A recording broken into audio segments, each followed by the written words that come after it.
In this video, we are going to take a closer look at PCalc, the calculator available on the Math Emporium's computers and the calculator you will use as you proceed through courses that use the Math Emporium. To begin, I'm going to show you where to find PCalc and the basic settings that you should see when the application opens. PCalc is an application we like to keep accessible on the dock of the Mac desktop so that it is convenient to access and doesn't require you to search for it in a long list of less frequently used applications. If you look at the left-hand side of the desktop screen, this is what is referred to as the dock, and the PCalc application can be found towards the top, just under the Finder application icon. You will notice that the PCalc application doesn't resemble a calculator at all, but instead includes the number 42. So as you are navigating our computers on your own, please make sure to look for the 42 going forward.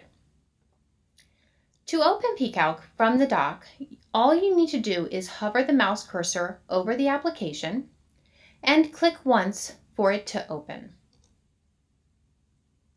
And this is the way the application should appear once it is open. The application should open in the standard mode with the decimal button automatically clicked and the history tape open and positioned to the side of the calculator. When the decimal button is clicked, these are the kind of buttons that should appear on the calculator. And these buttons include cubic root and nth root. If you click on the hex or hexadecimal button, the calculator's display will change and the following buttons will now be visible. If you click on the oct or octal button, these are the buttons that will now be visible. And if you click on the bin or binary button, these are the buttons that will be visible and available to use. In addition, there are a number of other settings that should be checked or selected when the PCalc application calculator opens. If and when you click on the word View towards the top of the screen, a drop-down menu should appear. If you hover your mouse cursor over the word Display in the drop-down menu, you will find that Normal is checked. If you check or click on the layout or hover your mouse on the layout word, you will notice from that drop-down menu that default is also checked. Another setting you should note is that RPN mode is not selected and should not be selected.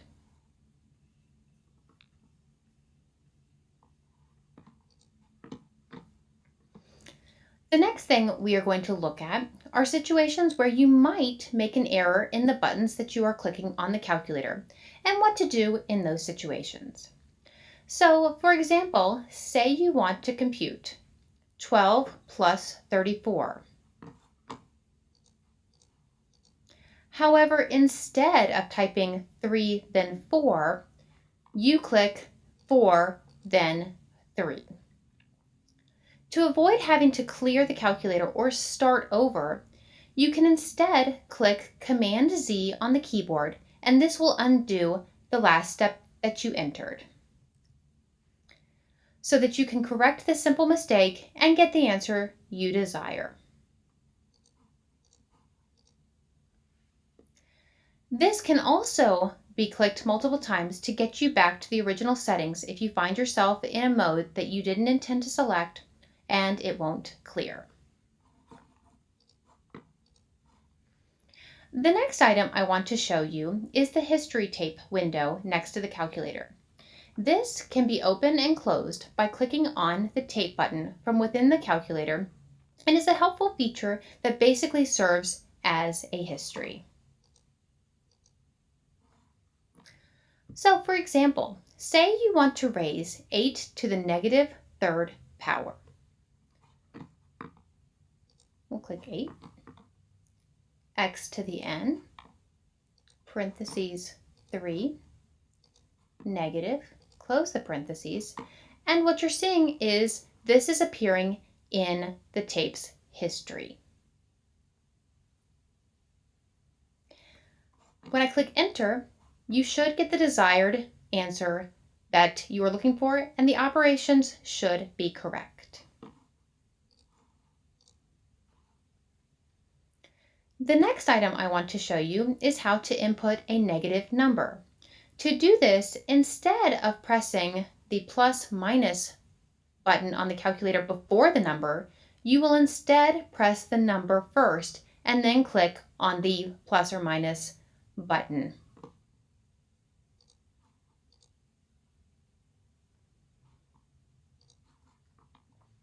The next item I want to show you is how to compute powers. If you want to compute powers of 2 or 3, there are buttons specific to doing this. So for example, say you want to compute 2 to the third power. To do this, you would click 2 and then the x to the third button. And the answer should automatically appear. For exponents higher than 3, however, you will click on the x to the n button and then click on the number you want to use for the exponent before clicking the equal button.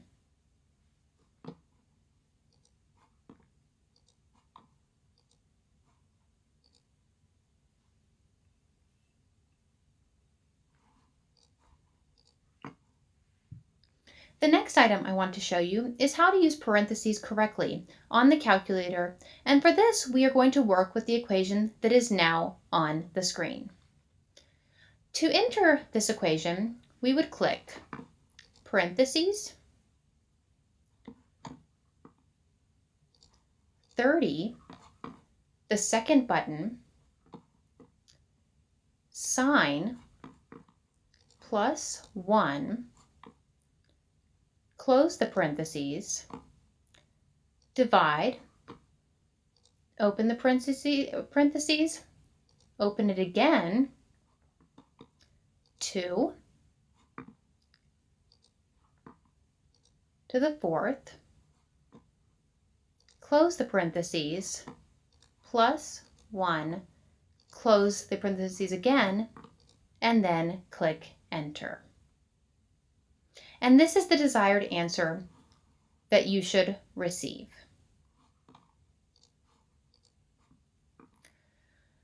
Let's talk more about the second button and what buttons appear when that second button is clicked.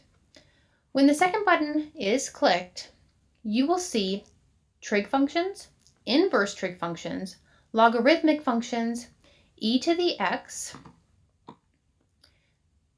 2 to the x, and 10 to the x, pi, etc.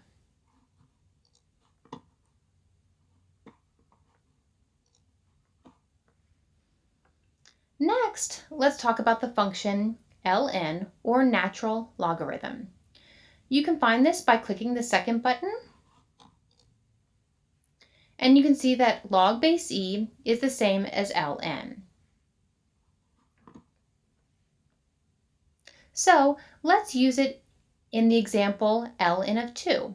To compute this, you will click 2, then log base, or then the second, then log base e, followed by the equal button to get your answer. To find other functions, like trig functions, the order would be the same. For example, say you want to find sine of 2. You would click 2, click on the second button, click sine, and you should receive your answer. Last, I want to show you how to use radians and degrees. You will be guided by this arrow, and that will indicate which setting the calculator is in at that moment. And right now it is in degrees. To check this, let's compute sine of 90.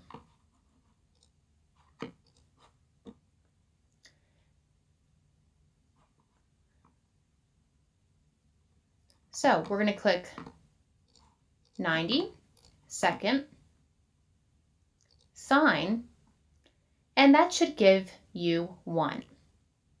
Now suppose we want to switch from degrees to radians. To do this, you will click this button until radians has the arrow. To check this, let's compute sine of 90 again.